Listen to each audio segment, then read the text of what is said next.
"What of that? Be merry, master. A stave of a roaring song, now." "Sing you, if you desire to hear one," replied the other, shaking him roughly off. "And don't touch me, if you're a prudent man. I carry arms which go off easily. They have done so before now, and make it dangerous for strangers who don't know the trick of them to lay hands upon me." "Do you threaten?" said the fellow.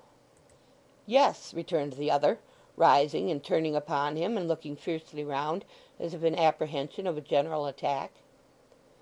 His voice and look and bearing, all expressive of the wildest recklessness and desperation, daunted while they repelled the bystanders. Although in a very different sphere of action now, they were not without much of the effect they had wrought at the Maypole Inn. "I am what you all are, and live as you all do," said the man sternly, after a short silence. "I am in hiding here like the rest, and if we were surprised would perhaps do my part with the best of ye. If it's my humour to be left to myself, let me have it. Otherwise"—and here he swore a tremendous oath—"there'll be mischief done in this place, though there are odds of a score against me." A low murmur, having its origin perhaps in a dread of the man and the mystery that surrounded him, or perhaps in a sincere opinion on the part of some of those present that it would be an inconvenient precedent to meddle too curiously with a gentleman's private affairs if he saw reason to conceal them, warned the fellow who had occasioned this discussion that he had best pursue it no further. After a short time the strange man lay down upon a bench to sleep, and when they thought of him again they found he was gone. Next night, as soon as it was dark, he was abroad again, and traversing the streets. He was before the locksmith's house more than once, but the family were out, and it was close shut. This night he crossed London Bridge and passed into Southwark.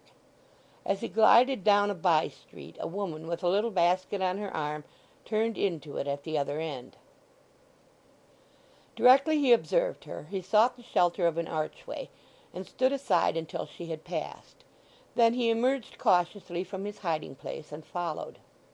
She went into several shops to purchase various kinds of household necessaries, and round every place at which she stopped he hovered, like her evil spirit, following her when she reappeared.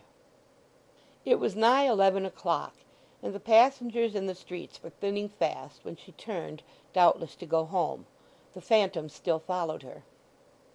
She turned into the same by-street in which he had seen her first, which, being free from shops and narrow, was extremely dark.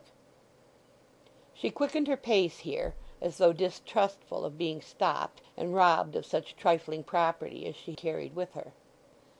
He crept along on the other side of the road. Had she been gifted with the speed of wind, it seemed as if his terrible shadow would have tracked her down. At length the widow, for she it was, reached her own door, and panting for breath paused to take the key from her basket. In a flush and glow with the haste she had made, and the pleasure of being safe at home, she stooped to draw it out, when raising her head she saw him standing silently beside her, the apparition of a dream. His hand was on her mouth, but that was needless, for her tongue clove to its roof, and her power of utterance was gone. "I have been looking for you many nights. Is the house empty? Answer me. Is anyone inside?" She could only answer by a rattle in her throat. "Make me a sign."